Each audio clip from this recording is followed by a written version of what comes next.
Hi, this is my fourth update on my project titled The Joule Heating of 1045 Steel.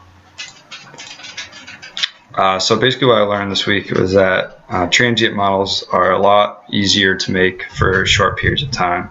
I originally wanted to make a model that consisted of a 60-minute heating process, but in order to do that, you needed to the error bars were really large. You needed to reduce the time step forward in time.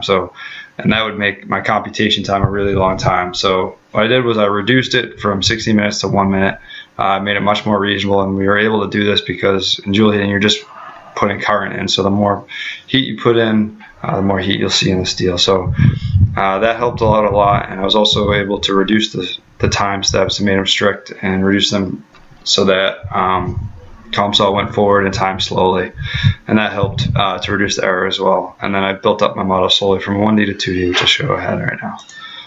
So in the previous updates, I talked about a 1D model over an interval of 0.05 meters, and I compared the analytical to the numerical solution in both programs. So this blue line is at r = 0, and the red line is at the radius that I wanted, which was 0.05 meters. Originally this was done on a random problem that Ernesto made, but I needed to make it applicable to the parameters that I had made. So this radius had changed, some of the other constants had changed. But anyways, as you can see on the left, that the data points match up pretty well with the analytical solution, and I was able to integrate this by the new analytical solution I was able to do in Maple easily, but the numerical I had to build little trapezoids in order and then add them all up to get this integration. But anyways, I was able to find that the integration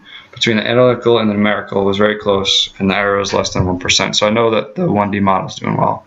So I wanted to size this up for a 2D cylinder, and basically what I did was I took the 1D and I made a 2D rectangle and made the ends insulated, and so it basically that the boundary conditions are the same, except we're working in 2D, and that the ends are insulated, but there's natural convection on one side and you have axial symmetry on the left.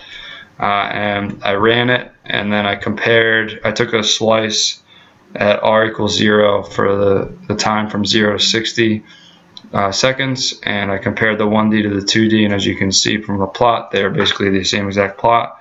And I then integrated both. I actually found a higher error than the 1D comparison between the analytical and numerical, but this can be expected just because realistically a numerical and analytical solution should be exactly the same if your mesh is small enough and your time step is small enough. And that's what I did with the 1D. So when I stepped up to 2D, I increased the amount of meshes in there. So I had to reduce the time step, and basically this was the minimum error I was able to find. So then I wanted to move forward to make this realistic for my problem.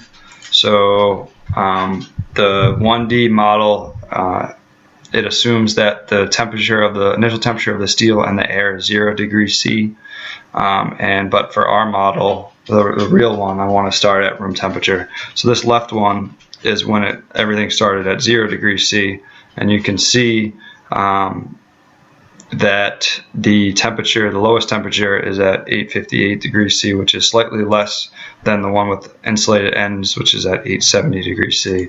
And then when I increased the initial temperatures to room temperature, you saw a spike here about 20 degrees C, and that makes sense because room temperature is about 20 degrees C higher than you would see at 0 degrees C. So I've been able to validate the 1D model. I've been able to build up to a 2D model, and I think I have some reasonable results here to move forward. So I think I've done a good job this week in moving forward, and I'm looking forward to putting my final paper together. Thanks, bye.